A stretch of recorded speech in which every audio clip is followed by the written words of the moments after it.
مطابق 2 منٹ کے لیے بیٹھے آپ. حضرت میں معذرت چاہتا ہوں, تھوڑا سا معذرت چاہتا ہوں سید صاحب قبلہ سے بھی بہت میں معذرت کے ساتھ, اور مولانا محمود صاحب قبلہ سے بھی.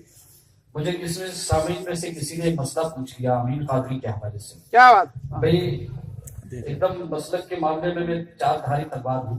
سبحان اللہ, اور سبحان اللہ جو ہے وہ کہتے ہیں نا زمین کو زمین اور آسمان کو آسمان. اور چونکہ ہم لوگوں کا تعلق خصوصاً اس مسئلے میں شروع سے لے کے آخر تک رہا ہے سید صاحب قبلہ کا اور میرا, اب شرعی فرض بنتا ہے کہ میں اس کا جواب دوں, ہے نا. کل یہاں سے گیا میں, اللہ نہ کرے سفر میں مر گیا, قیامت کے دن اللہ نے پوچھ لیا کہ بھائی کیوں نہیں, تو نے جواب کیوں نہیں دیا, ہے نا, حکم کیوں ظاہر نہیں کیا. جو کہوں گا وہ انتہائی تحقیق کے ساتھ. اگر کوئی مبلغ بیٹھا ہے میں اسے دعوت فکر دیتا ہوں, آئے میرے پاس بیٹھے بات کریں, میری بات ذمہ داروں تک پہنچائیں. علماء بھی بیٹھے ہوئے یہاں پر. مختصر کہوں گا کہ امین قادری نے جو توبہ 2 مرتبہ کی ہے وہ توبہ شرعاً مقبول یا شرعاً قبول نہیں ہے, کیونکہ اس نے توبہ میں خود کہا ہے کہ میری تقریریں علماء سے میں نے اس کو چیک کروایا, ان علماء کے نام نہیں لیے, اور تقریر میں کیا اس نے بتایا اس کا بھی ذکر نہیں, جو آخر توبہ اس کی اجتماع میں کہ تمہاری تقریر میں کوئی کفر نہیں ہے اور کوئی گمراہیت نہیں ہے. غیر سنی کتابوں سے یعنی شیعہ کتابیں, کھلے عام یہ ہے کہ وہ شیعہ مسلک کی جو ہے اس کی تقریروں میں اس کی شوٹنگ وغیرہ مت کیجیے بابا. میں ڈرتا نہیں ہوں کسی سے, چونکہ بات متحقق ہے اس لیے میں بولوں گا. کیا بات, سبحان اللہ. اب دیکھیں تو اس نے کہا ہے کہ میں باقاعدہ جو ہے کفر نہیں ہے, کوئی گمراہیت نہیں ہے, اس لیے میں توبہ کر رہا ہوں. توبہ کیا, چونکہ فتوے آئے نہیں تھے. مالیگاؤں میں حضرت بھی تھے, میٹنگ میں میں بھی تھا, کئی علماء تھے, اکابری علماء تھے مالیگاؤں. اس وقت جانتے ہیں محدث کبیر کا کفر کا فتویٰ آ چکا ہے. مفتی حفیظ اللہ صاحب کا, علماء مالیگاؤں, مفتیان مالیگاؤں, مفتی واجد علی صاحب اور وہاں کے تقریباً مفتیان کرام نے جامعہ حنفیہ رضویہ کے بریلی شیخ سے خط آ چکا ہے. جامعہ امجدیہ رضویہ سے کفر کا اور گمراہیت کا فتویٰ آ چکا ہے. مفتی ذوالفقار نعیمی صاحب کا کفر کا اور گمراہیت کا, کئی علماء کے کفر اور گمراہیت کے فتوے اس پر آ چکے ہیں, اور ابھی تک اس نے کفر سے توبہ نہیں کی ہے. ان تمام فتووں میں محدث کبیر علامہ ضیاء المصطفیٰ صاحب کا قبلہ, ان کے مشاہیر طلبہ بھی تلامذہ ہوں گے یہاں پر. حضرت کا جو فتویٰ اتنا سخت ہے, 2 جملے سن لیجیے, لکھا کیا حضرت نے کہ اس نے ضروریات دین کا انکار کیا ہے. بعض اس مقامات پر تقریر میں اس نے شان رسالت میں گستاخی کی ہے. وہ تجدید نکاح کر لے, تجدید بیعت کر لے, اور تجدید ایمان کر لے, اور جو حضرات اس کی تقریر میں تھے جس میں کفریات بکیں اور اپنی پسندیدگی کا اظہار کیا, نعرے لگائے, خوشی کا اظہار کیا کفریات پر, وہ بھی تجدید ایمان کرے, تجدید بیعت کرے, تجدید نکاح کرے, وہ بھی. اور حاکم وقت اگر بادشاہ اسلام ہے تو اس کو توبہ کرائیں, اگر توبہ سے انکار کرے تو اس کو قتل کر دیں. یا علامہ صاحب کے فتوے کو میں سنا رہا ہوں. حضرت نے لکھا ہے کہ اس نے تقریر میں اپنی اتنی شان میں, نبی کی شان میں گستاخیاں تک جو ہے بکتی ہیں, اور نبی کی شان میں اگر لا علمی میں بھی اگر کوئی گستاخی کرتا ہے جب بھی اس پر توبہ فرض ہے, جب بھی اس پر توبہ. بابا ہمارا کوئی کسی سے ذاتی جھگڑا نہیں, کل توبہ کر بات ختم ہوگی, اس کا اسٹیج پہ نام تک نہیں دیا جائے گا انشاءاللہ. ہمارا کوئی اس سے جھگڑا نہیں, کوئی اختلاف نہیں ذاتی, سوائے اس کے. اس کے علاوہ حضرت نے لکھا ہے کہ اگر بغیر توبہ کے مر گیا, جو بھی اس کی نماز جنازہ پڑھائے گا اس پر بھی شرعاً وہی حکم ہے. یہ محدث کبیر کا فتویٰ سنا رہا ہوں, سننے میں آ رہا ہے, تحقیق ہوئی ہے مجھے, میں نے اپنے آنکھوں سے دیکھا نہیں کہ حضور اشرف العلماء صاحب نے بھی اس پر جو ہے اپنی تصدیق ثبت کر دی ہے. میں نے اپنی آنکھوں سے دیکھا نہیں, صرف فون پہ بات کی ہماری, لیکن علامہ صاحب کا فتویٰ تو میرے پاس ہے. ہم نے اس کو میڈیا پر ابھی تک جو ہے صرف اس لیے کہ قوم میں, لیکن بیوقوف ہم لوگوں کے حوالے سے یہ بنایا جا رہا ہے کہ توبہ تو کر دیے, توبہ تو کر دیے. ارے بابا کائی کی توبہ کر دی ہے؟ یہ فتوے علماء کرام کے ایک نہیں, تقریباً جو ہے 10 مفتیان کرام کے کفر کے فتوے آ چکے ہیں. اجمالی توبہ کہتے ہیں نا، توبہ اجمالی. علامہ صاحب نے لکھا ہے کہ ہر کفر کو گنا گنا کر وہ توبہ کرے، اجمالی توبہ کافی نہیں ہے. حضرت نے فتویٰ دیا. اس کے بعد لکھتے ہیں کہ جو اس کی نماز جنازہ پڑھے گا اس پر بھی شرعی حکم نافذ ہوگا. تو یہ حکم شرعی بابا وہابیوں کے حوالے سے پوچھو تو کھل کے بولو، اور کسی سنی سے اگر ایسی ہو جائے تو کیا حکم شریعت کو چھپایا جائے گا؟ کیا بات ہے؟ چھپایا جائے گا کسی حکم شریعت کو؟ بھئی آپ زیادہ سے زیادہ کیا ہوں گے کہ اس اسٹیج پہ ہم کو واپس نہیں بلایا جائے گا. ہمارا رزاق تو اللہ ہے. بے شک، سبحان اللہ، بے شک. آپ کے کیا کہتے ہیں حضرت ہے نا، ان کا فیض ہے ہم کو بابا، ان لوگوں کا سبحان اللہ، سبحان اللہ. ایسے آپ کا کرم ہے. کیا کبھی جس پہ حمایت کا ہو بچہ تیرا سبحان اللہ. تیرے کو خطرے میں لاتا نہیں گزرتا. سبحان اللہ، سبحان اللہ. ہمارا مسئلہ کیا ہے؟ سرکار اعلیٰ حضرت نے فرمایا تھا میرا دین، ہاں سبحان اللہ. نعرہ تکبیر، نعرہ رسالت، قادری دینا.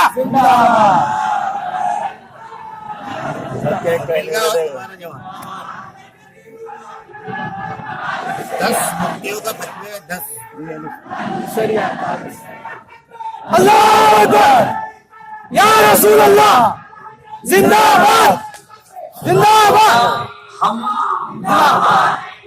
زندہ باد. دہلی شریف، اللہ اکبر. علماء اہل سنت زندہ باد. سن لیجیے بابا، سن لیجیے.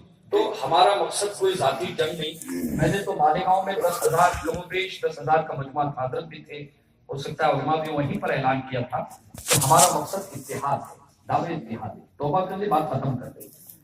لیکن توبہ جو ہے وہ صرف صغیر اور صرف کبیر جو ہے سب ہو گیا ہے، دور ہوتے جا رہی، دور ہوتے جا رہی. وہ عوام کو یہ پبلک کو میسج دے رہے کہ ہم نے تو توبہ کر لی. علماء تو میاں میری طرف سے سید رضوان رفائی کی طرف سے امین قادری کے چاہنے والے اگر ہیں تو اسے میسج دیتے تھے، شاکر صاحب قبلہ کو میسج دیتے تھے. بہت ذمہ دار اس کے سے کہ ابھی تک تو ہماری زبانیں خاموش ہیں کہ بد مذہب کوئی فائدہ نہ اٹھائے. لیکن جہاں حکم شریعت پوچھا جائے گا کوئی اور بات ہوتی تو کبھی زبان میں کھولتے، کیونکہ معاملہ انتہائی سخت ہے. حکم شرع ظاہر کرنا ہم پر واجب ہے، فرض ہے نا. حکم شرع ظاہر کرنا ہم پر فرض ہے. نہ اس نے میرا کوئی جو ہے ذاتی نقصان کیا ہے، نہ میں نے کبھی جو ہے. توبہ کر لے بات ختم ہوگی، توبہ کر لے بات ختم ہوگی. لیکن توبہ کو کیوں طول دے رہے، کیا معاملات ہیں وہ اللہ اس کے رسول بہتر جانتے ہیں. کیونکہ سامعین میں سے مجھ سے کسی نے مسئلہ پوچھا، اس لیے میں نے اجمالی طور پر جو یہ فتوے علامہ صاحب محدث کبیر صاحب کا فتویٰ اور تقریباً علماء اور فون پر جن مفتیان کرام سے میری گفتگو ہوئی ہے انہوں نے تماموں نے اس فتوے کی جو کیا کی ہے تائید کی. تو یہ جو ہے نا توبہ کر لیے توبہ کر لیے بابا، یہ اجمالی یہ توبہ نہیں ہے بابا. اس پر جو کفر کی توبہ فرض ہے نا. نہ اس کی بیعت کا اعتبار ہے، نہ اس کی خلافت کا اعتبار ہے، نہ اس کی امامت کا اعتبار ہے، نہ اس کی امامت کا اعتبار ہے. اسے تبلیغ کا کوئی حق ہے جب تک وہ توبہ نہیں کرتا ہے. تو توبہ کر لے. اور مبلغین کرام ہم آپ کے ساتھ مخلص ہیں، آپ سب اعلیٰ حضرت کے نام لیوا ہیں. ہمیں آپ سے کوئی رنجش نہیں، نہ آپ کو ہم سے کوئی رنجش ہونی چاہیے. لیکن یاد رکھیں کہ اگر ہم میں سے کسی کے قدموں میں بدعقیدگی کی اگر گندگی آتی ہے تو ہمیں اسے مل جل کر صاف کرنا چاہیے، اصلاح کی کوشش ضرور کرنی چاہیے. اس میں کسی سے ڈرنے کی کہ ماحول خراب ہوگا، میرے خلاف ہوں گے، بابا میں ڈرتا نہیں ہوں. ایک دم مرکز تک پہنچا دیجیے خبر. سبحان اللہ. یہ کیوں جو ہے معاملے کو جو ہے طویل دے رہے ہیں اللہ اور رسول. چونکہ ہمیں جگہ جگہ جاتے ہیں تو پوچھا جاتا ہے تو ہم جھوٹ کا کیوں بولیں گے بھائی؟ ہم کیوں حق کو چھپائیں گے؟ ہم غلط کیوں بولیں گے؟ جب اللہ کے رسول کی شان میں گستاخیاں ہوئی ہیں، اہل بیت انبیاء کی شان میں، مثال کے طور پر سن لو آپ کیا مسئلہ ہے. اب وہ بھی بات سن لو بابا، ہم کو چھیڑنا نہیں چاہیے تھا. کیا بات ہے، سبحان اللہ. بہت بہت دو جملے سن لیجیے گا. ایک تقریر میں جو اس نے کہا ہے علامہ صاحب نے جو مواخذہ کیا ہے، علماء تو اس کو جانتے ہیں، میں توجہ عوام کی چاہتا ہوں. آدم علیہ السلام نے جنت میں اہل بیت کے 5 نام پنجتن پاک کے نام دے کے اہل بیت. میں مفہوم بیان کر رہا ہوں اس کا، ہاں مفہوم بیان کر رہا ہوں. ہوں بہو اس کے الفاظ، میں اس کے الفاظ کا حافظ نہیں ہوگا، اس کا مفہوم اس کی تقریر دیکھیے. پوچھا کہ آدم نے کہ اللہ یہ نام کا آدم یاد کرتے دنیا میں تیرے کام آئیں گے. پنجتن پاک کون؟ حضور بن فاطمہ مولا علی امام حسن اور امام سبوں کی عظمتیں اہل اسلام کے دلوں میں ان کی محبتیں فرض ہے برابر. دنیا میں آئے تو حضرت آدم علیہ السلام نے ان پانچوں کے نام کا جو ہے وسیلہ دے کر کیا کیا؟ اللہ سے دعا کہ اللہ میری لغزش کو معاف فرما دے. کیا کر دے؟ معاف فرما دے. اب آپ دیکھو اس سے پہلے آپ نے ہمیشہ یہی تقریب میں علماء سے سنا ہوگا کہ حضرت آدم نے ہمارے حضور کا وسیلہ لے کے سرکار کا وسیلہ لے کے دعا. اب یہ چار کدھر سے آگے گڑ گئی ہے؟ شیعہ لوگوں کی روایت، شیعی روایت ہے. اصول دیکھیں آپ، اصول اور علم کلام پڑھنے والے، مطالعہ کرنے والے شرع عقائد کو پڑھتے نا بابا، ہے نا. ہر درسگاہ میں مولویوں کو، عالموں کو، بہار شریعت میں آپ دیکھیں اٹھا کے صدر شریعہ میں لکھا ہے، فتاوی رضویہ شریف میں اعلیٰ حضرت نے کئی جگہ پر لکھا ہے. اس بات پر امت کا اجماع ہے کہ غیر نبی سے افضل. اب جو ان کو برتر بتائے گا حضرت بی بی فاطمہ، حضرت علی، حضرت امام حسن، امام حسین، یقیناً یہ سرکار کے آل و اولاد ہیں، ہے نا، اور اہل بیت کے عظیم. لیکن نبی پر ان کو فضیلت دینا کہ آدم علیہ السلام نے ان کا وسیلہ دیا، بابا نبی ہے نا. اور ایک جملہ اس نے خاص تقریر میں جو کہا ہے کہ آدم ان پانچوں کے ناموں کو یاد کر لے کہ ان ناموں کے بغیر میرا بھی نام فائدہ نہیں پہنچائے گا. اللہ کا نام موصل حقیقی ہے. اللہ کا نام فائدہ پہنچانے میں نام محمد کا بھی محتاج نہیں ہے. یہ جائے کہ صحابہ کا نام، اللہ کا نام موصل حقیقی ہے. اللہ کا نام نفع پہنچانے میں حضور کے نام کا محتاج نہیں ہے. اس کا مطلب اس نے اللہ پر جو ہے صحابہ کو بھی فضیلت دی. اللہ پر صحابہ کو بھی اس کی تقریب میں موصل حقیقی جو ہے اللہ کا نام ہے. اور یہ کفر ہے. یہ کیا ہے؟ کفر ہے. اللہ کا نام نفع پہنچانے میں کسی کا محتاج نہیں ہے. بہار شریعت اٹھا کر دیکھ لیں، فتاوی رضویہ شریف کو آپ اٹھا کر دیکھ لیں، تفصیل جو ہے لکھی ہے. تو یہ کفر ہے. محدث کبیر نے، تمام مفتیان کرام نے ایسی اس کے تقریر میں کئی اقتباسات ہیں. اور کہتا پھر رہا ہے نا جبرائیل اسلام کے حوالے سے تقریر میں کہ جبرائیل جو ہیں یہ اہل بیت کے در کے بھکاری. آپ جانتے ہیں رسول ملائکہ میں سے ہیں. بہار شریعت اٹھا کر دیکھ لیں، شرع عقائد دیکھ لیں، نبراس کو آپ اٹھا کر دیکھ لیں. عقیدے کی بات ہے کہ رسول ملائکہ سے ہیں اور رسول ملائکہ کا مرتبہ اور مقام صحابہ کرام سے بھی، بلکہ بعض صحابہ کرام جو بعض جو ہے فقہا اور بعض علماء کرام یہاں تک کہ ہر فرشتہ تمام صحابہ پر بعض کے ساتھ بعض نے یہ تک لکھا ہے، اگرچہ جمہور کا اس وقت تو اس نے کیا تقریر میں کہا کہ جبرائیل علیہ السلام اہل بیت کے در کے بھکاری ہیں. کیا ہے؟ معاذ اللہ رب العالمین. اعلیٰ حضرت لکھتے ہیں کہ کسی نبی کے شان میں یا کسی فرشتے کے شان میں اس طرح کا کلمہ استعمال کرنا ان کی تحقیر ہے، ان کی توہین ہے. کیا ہے؟ توہین ہے. درجے میں حضرت جبرائیل ہے نا اس طرح سے پیش کرنا. تو کئی ایسی اس کی تقریر کی عبارتیں اور اقتباسات ہیں. علماء کے سامنے، اکابرین مفتیان کرام کے سامنے مسئلہ پیش کیا گیا. سبوں نے 100% 100% سبوں کے فتوے سے آئے تھے اور فتووں کو میڈیا پر ابھی ڈالا نہیں گیا ہے.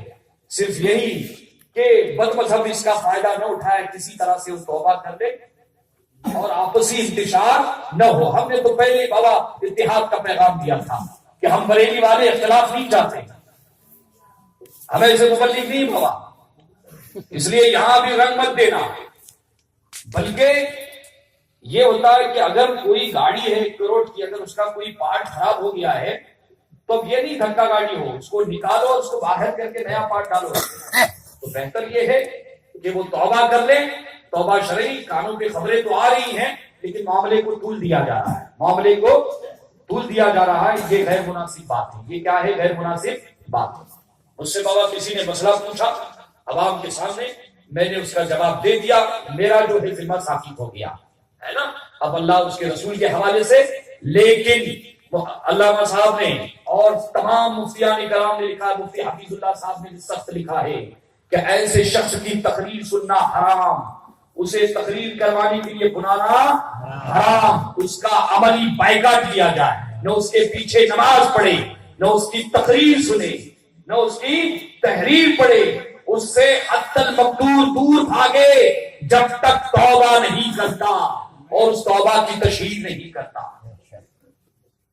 آپ سمجھے؟ تو میں معذرت چاہتا ہوں، یہاں اگر کسی یہاں ماحول کو، بابا ہمارا عقیدہ اور ماننا یہ ہے کہ ایمان اور عقیدہ دینا، ماحول بنانا، یہ اللہ کے دستے قدرت میں ہے۔ یہ کس کے قدرت میں؟ اللہ کے دستے قدرت میں ہے۔ عوام اطمینان رکھے، بابا میں نے ان کو گالی نہیں دی ہے، ان کی شان میں کوئی گستاخی نہیں کی ہے، جو حکم شرعی تھا وہ میں نے پیش کر دیا ہے عالمانہ انداز میں۔ اس لیے بابا یہ مت بولنا کہ کوئی، اور جو بولنا اس کو نبھاؤں گا۔ ابھی تھوڑی دیر پہلے حضرت بیٹھے ہوئے تھے، مجھے کہیں سے فون آیا تھا، حضرت بیٹھے تھے اتفاق سے، بمبئی سے فون آیا تھا، میں نے کہا بلاؤ، بولا فون کے بعد سامنے بیٹھو، بولا مانا ہمارے ہے نا۔ تو